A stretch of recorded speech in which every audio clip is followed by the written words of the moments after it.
Ocupa con derecho, creyó que podía robar la casa de mi hermano, pero ahora ocupa un lugar en el infierno.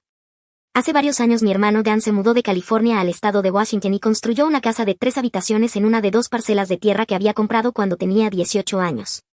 Vivía en una comunidad agradable con un lago pequeño y tenía una asociación de propietarios.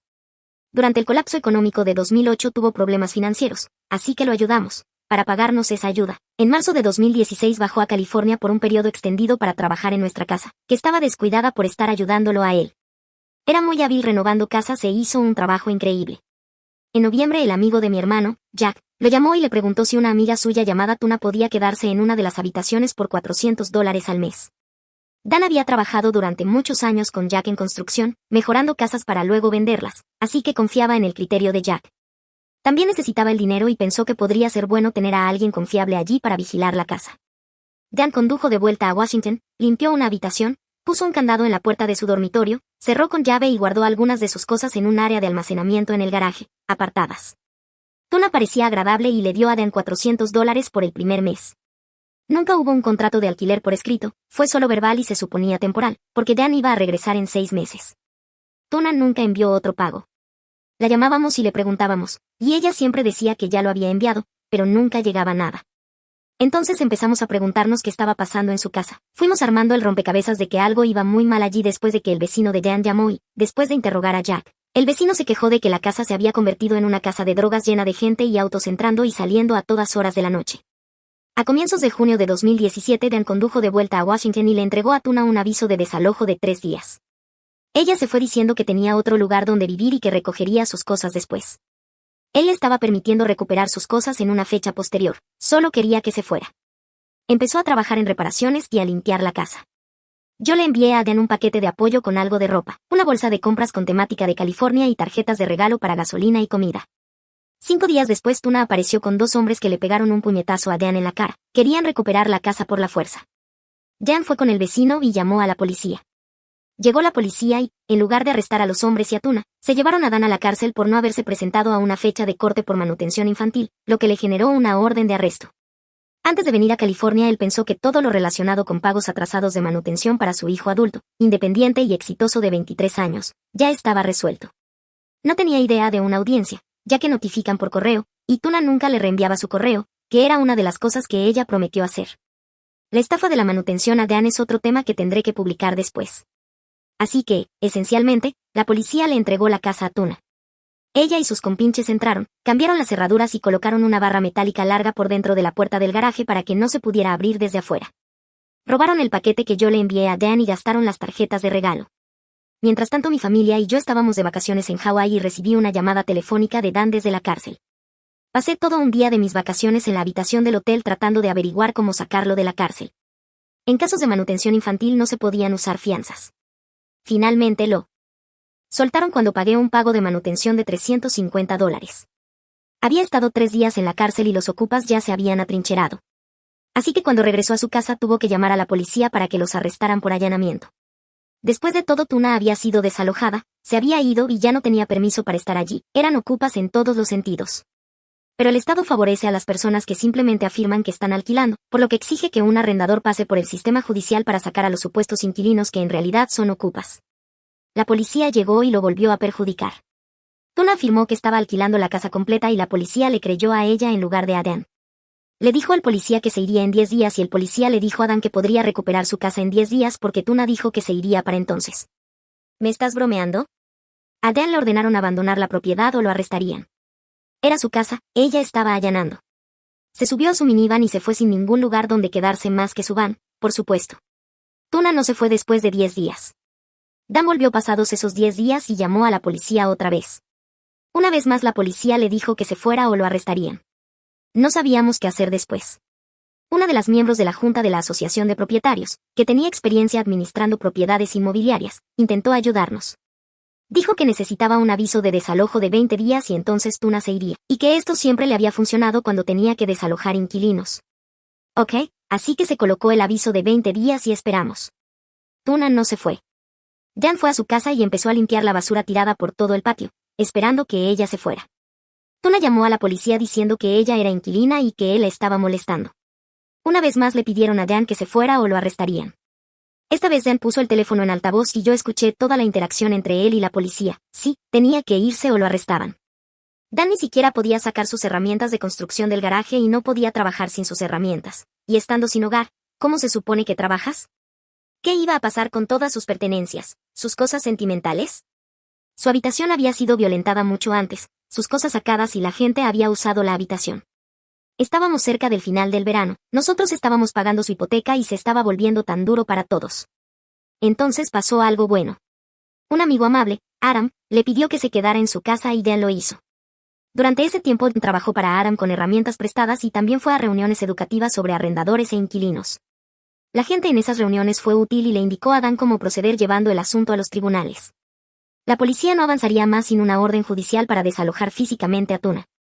Era difícil pagar el costo de contratar un abogado, pero al final sí terminamos consiguiendo uno. Dan colocó un aviso de comparecencia en la puerta de su casa, ya que Tuna nunca abría la puerta, y eso es lo que haces legalmente en este caso. Cada vez que publicaba una comparecencia tenía que darle legalmente una semana de aviso, lo cual hizo. Él se presentó en la corte y Tuna no se presentó, entonces ganó por defecto, ¿verdad? Incorrecto. La jueza dijo que Tuna no recibió notificación adecuada porque el aviso lo pegó Dan en vez de una persona anónima. Dan salió del tribunal y los abogados de las reuniones de arrendador e inquilino estaban allí y no podían creerlo. Desafortunadamente Aram tuvo que mudarse de la casa que alquilaba, así que Dan tuvo que volver a vivir en su van. Era otoño en el noroeste del Pacífico y hacía frío. La policía había empezado a acosarlo mientras dormía en su van. Nosotros le alquilábamos habitaciones de motel a Dan. Una vez, estando en un motel, Dan escuchó que tocaban la puerta en medio de la noche. Pensó que era el personal del motel y abrió. 2 hombres irrumpieron en la habitación y procedieron a golpearlo brutalmente para robarle. Le rompieron un dedo y le causaron una conmoción cerebral. Dan corrió a su van, la condujo a un estacionamiento y durmió. Se negó a volver al motel. Las cosas empezaban a ir cuesta abajo de una forma muy mala. Encontré un abogado de una organización sin fines de lucro que trabajó gratis para ayudar. De hecho, usó ese aviso de desalojo de 3 días que Dan le había dado a Tuna en junio como base del caso. Yo lo había encontrado en línea, la redacción era apropiada y se había entregado correctamente. El abogado tuvo que saltar por interminables obstáculos y comparecencias. La misma jueza presidía todos los casos de desalojos y siempre favorecía a los inquilinos, incluso a los con derecho. Esto tardó una eternidad, como 3 meses más. Dan se volvió demacrado, sin hogar, enfermo, deprimido y a veces desaparecía. Una vez llamé a todos los hospitales, cárceles, refugios para personas sin hogar, incluso al banco de alimentos buscándolo. Su van fue confiscada 4 veces y fue hospitalizado 4 veces. Era perseguido y acosado sin parar por la policía. 3 veces lo encontré porque yo figuraba como contacto de emergencia en su seguro estatal cuando aparecía en hospitales. Mientras todo esto le estaba pasando a Dan, mi esposo sufrió un grave accidente de motocicleta y yo tuve que cuidar de él cambiándole vendajes, etc. Ok, estoy llorando ahora mismo. Esto fue tan difícil de soportar, recordar y escribir. No podía irme y volar a Washington para ayudar a mi hermano, pero desde aquí estaba haciendo todo para recuperar su casa con el abogado. Le conseguí habitaciones de motel en otros moteles cuando podía, pagué 4 veces para sacar su van del depósito, le envié teléfonos celulares y paquetes de apoyo entregados en tienda UPS. Una vez Dan estaba perdido y no tenía ni su van ni su teléfono, terminó en un hospital que me contactó. Me dijo que se había sentido muy enfermo y había ido antes a un hospital que lo dio de alta tras examinarlo, incluso después de que él le suplicó que lo dejaran quedarse porque se sentía horriblemente enfermo. Terminó colapsado en la acera cerca del refugio del Ejército de Salvación, que no lo dejó entrar, y otra persona sin hogar llamó al 911. Así que regresó a ese hospital con una condición muy grave que afectaba su corazón. Le dije al hospital que por favor me llamaran a la hora del alta para poder organizar un motel para Dan, no lo hicieron. Luego lo encontraron en un parque con frío helado, vestido con la bata que te dan en el hospital, una camiseta, sudadera con capucha y un solo zapato. Un policía municipal me llamó y lo llevó a un motel donde se quedó un tiempo. Yo le envié un paquete de apoyo allí. Dan me contó que una vez, cuando la policía lo estaba acosando por cocinar comida en un parque, él les contestó mal y les dijo que eran comunistas y que era culpa de ellos que él estuviera sin hogar, porque le habían entregado su casa a una ocupa. Llegó un camión de bomberos, así que no lo arrestaron con los bomberos allí, pero no creo que a la policía le haya gustado mucho que les dijera eso. En octubre Dan fue arrestado por conducir ebrio mientras estaba durmiendo en un estacionamiento de Walmart. Tuve que sacarlo bajo fianza. Por eso, cada vez que no llegaba a audiencias judiciales, publicaban órdenes de arresto. Una vez estaba en la cárcel y se negaron a darle su medicación, así que tuve que sacarlo bajo fianza porque se sentía tan mal. A mediados de noviembre la policía arrestó a Dan otra vez por no presentarse a corte por esa supuesta infracción. Él me rogó que lo sacara bajo fianza. Aunque el fiador pagó la fianza al final de la tarde, la cárcel lo liberó en medio de la noche, otra vez sin vehículo porque estaba confiscado, un celular sin batería, sin cargador ya que estaba en la van, sin dinero, etc.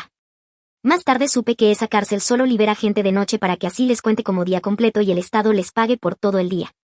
La noche que lo liberaron era el cumpleaños de nuestra madre fallecida. Luego encontraron a Dan inconsciente en una zanja junto a un rompeolas en un estacionamiento de Starbucks. Tenía el fémur roto, la cadera rota, la columna fisurada, una contusión en la cabeza y ese dedo seguía roto por el incidente del motel. Los médicos evaluaron que le habían golpeado la parte de atrás de la cabeza con un objeto contundente. No sabemos quién lo hizo, lo último que recuerda es un coche patrulla pasando. Lo trasladaron en helicóptero a un hospital grande en Seattle, a unos 75 kilómetros de donde estaba. Tomé un vuelo a Seattle tan pronto como pude y lo visité.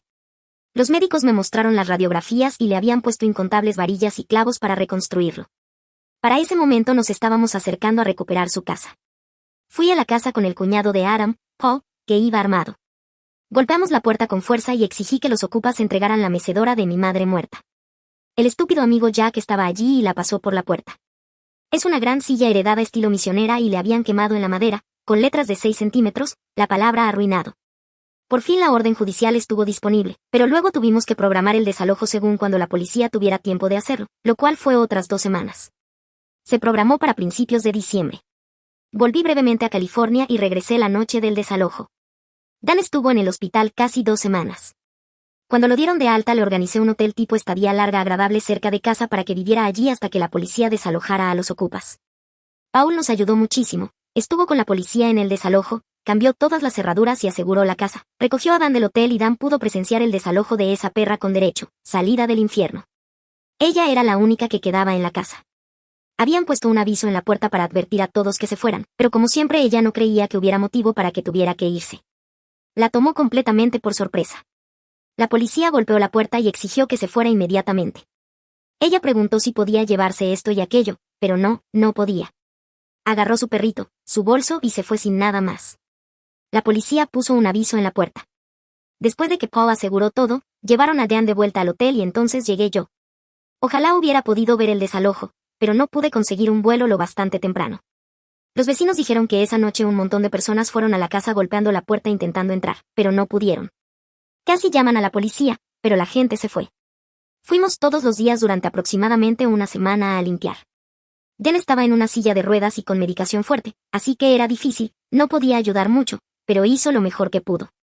La casa era un desastre, literalmente. Había 5 toneladas de basura en los patios alrededor de la casa. El servicio de recolección de basura no estaba activado durante ese tiempo, así que simplemente la apilaron alrededor de la casa.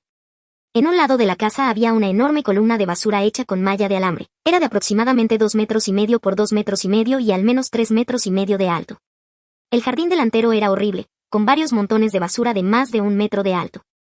Tuna dejó absolutamente todo en la cocina, en los gabinetes, y comida podrida en sartenes. Las alfombras estaban empapadas de orina de perro. Había ropa y chatarra por todas partes. Había montones de vidrio triturado incrustado en la grava del camino de entrada, como si quisiera que se nos pincharan las llantas. Sobre el marco de la puerta de la casa al garaje había una trampa peligrosísima que literalmente podría haber matado a alguien. Estaba hecha con abrazaderas metálicas grandes y pesadas, con una vitrina de joyería de vidrio tambaleándose encima. Podría haberse caído sobre la cabeza de alguien si no se descubría y alguien la movía un poquito. El agua había sido cortada durante meses por la asociación de propietarios porque ellos controlaban el pozo y eran dueños del sistema de agua. En cuanto no pagas las cuotas de la asociación de propietarios te cortan el agua. Todos los inodoros estaban atascados con mierda. El sistema de desagüe era imposible de destapar y más tarde Dan descubrió que habían tirado tierra y recipientes de plástico por las tuberías. Tuvo que meterse debajo de la casa y desarmar las tuberías para sacar todo. Colgada en la pared a plena vista, en el dormitorio principal, estaba la bolsa de compras de California que yo le había enviado a Dan en el paquete que Tuna había robado. La colgó ahí para provocarme. No soy súper religiosa, pero sentí la peor clase de maldad allí y tuve que rezar y reprender a los espíritus malignos de esa casa. Me quedé semanas allí limpiando y contraté a algunas personas para limpiar el patio y dejar el frente presentable. Después Dan y Adam se encargaron de la columna de basura del lado de la casa. Cada herramienta de construcción que pertenecía a Dan fue robada. No podía trabajar mucho desde una silla de ruedas, pero necesitaba las herramientas para reparar su propia casa. Dan persistió. Finalmente llegó al punto en el que pudo caminar. Ahora no puede caminar por periodos largos, se cansa fácilmente, pero puede hacer cosas lentamente. Tiene unos compañeros de casa agradables que lo llevan a lugares y lo cuidan a veces. Muchas de sus herramientas ya se han reemplazado. Lijó el mensaje arruinado de la mecedora de mamá. Hemos gastado muchísimo dinero ayudándolo, pero ¿qué se supone que uno haga? Era una situación de vida o muerte. Esa era la casa que él había construido hace tantos años. Esto fue lo más malvado que he encontrado en mi vida, venía desde todas las direcciones. Escuchamos que la ocupa espeluznante murió un año después. Nadie quería acogerla y fue de persona en persona quedándose donde pudiera. Si hubiera sido decente y amable, probablemente podría haber sido compañera de casa y haber tenido un lugar, pero ella pensó que podía simplemente quedarse con la casa de alguien. Edición 1. La Asociación de Propietarios activamente le prohibió el acceso a las propiedades comunitarias mientras la ocupa estaba en su casa. Recientemente busqué todo lo que pude sobre todos los miembros de la Junta de la Asociación de Propietarios. Un miembro de la Junta tenía un trabajo como policía en un gran refugio para personas sin hogar. Debe haber sido el tipo que seguía apareciendo cuando mi hermano intentaba ir a la casa club o a su lote baldío que él posee allí. Probablemente el tipo usaba su uniforme del trabajo y le decía a Dan que se fuera. La policía del condado siempre aparecía en su casa si Dan iba allí porque Tuna los llamaba. Pero ¿quién era este raro policía que aparecía de la nada en otras partes de la comunidad? Esa es mi razón para compartir esta historia. Así es como funcionan las leyes en el estado de Washington. Edición 2. Dan no tomó el camino legal inteligente para un alquiler, no quería molestarse con eso, pero ella sí se mudó cuando él le entregó el aviso de desalojo de 3 días.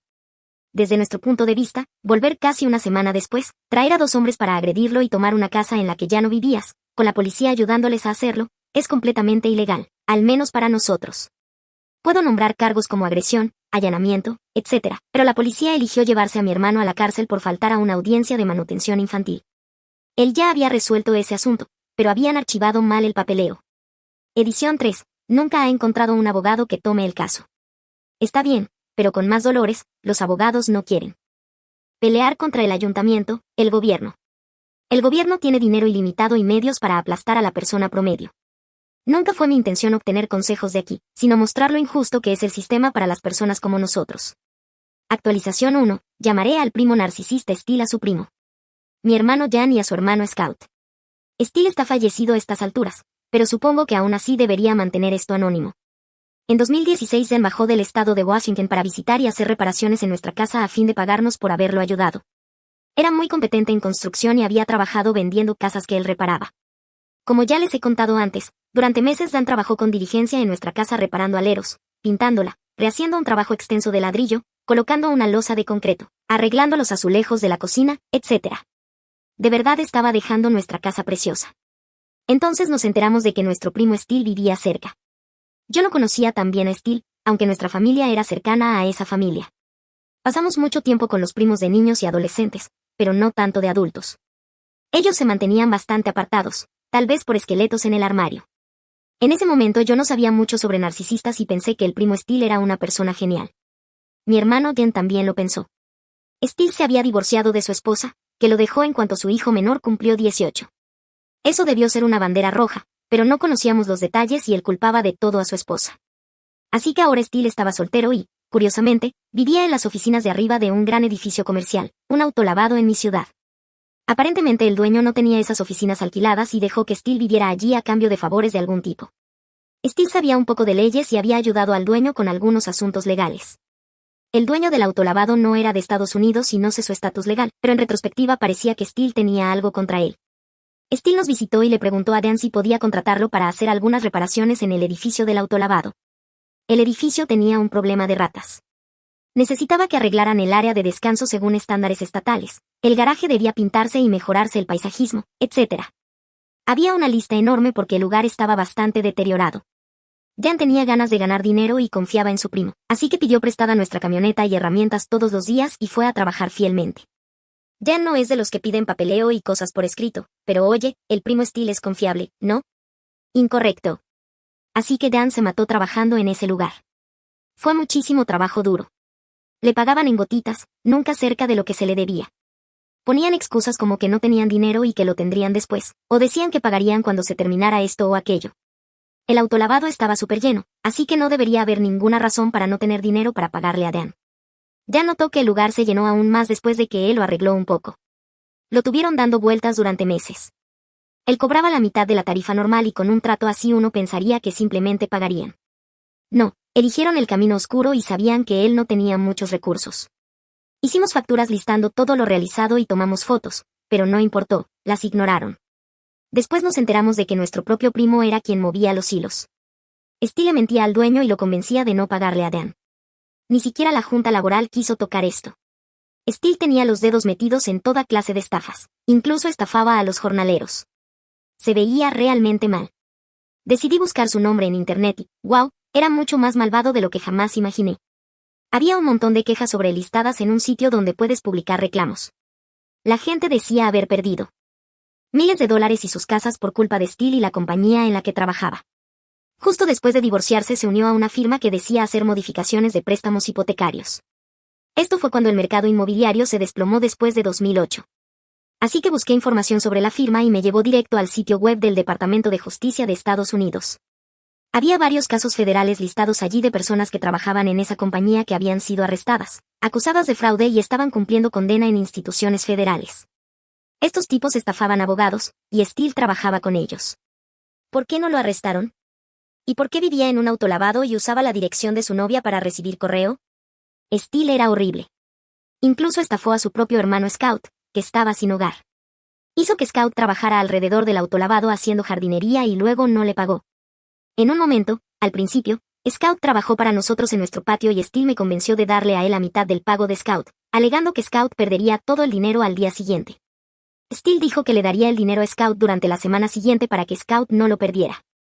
Steele se robó el dinero de Scout que nosotros le pagamos. Steele se burlaba de Scout constantemente y lo humillaba. Unos años después Scout tuvo una discusión con Steele y luego se suicidó arrojándose frente a un tren. Fue una tristeza absoluta. Luego, aproximadamente un año después, Steele tuvo 3 ataques cardíacos y murió. Tenía 55 años. Se metía en muchas actividades nefastas relacionadas con drogas y otras cosas ilegales. Es extraño cómo el karma llega.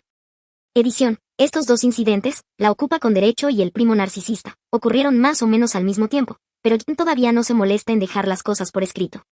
Se lo he dicho. Aunque, viendo cómo lo ha tratado el sistema judicial, no puedo culparlo de no creer en el sistema.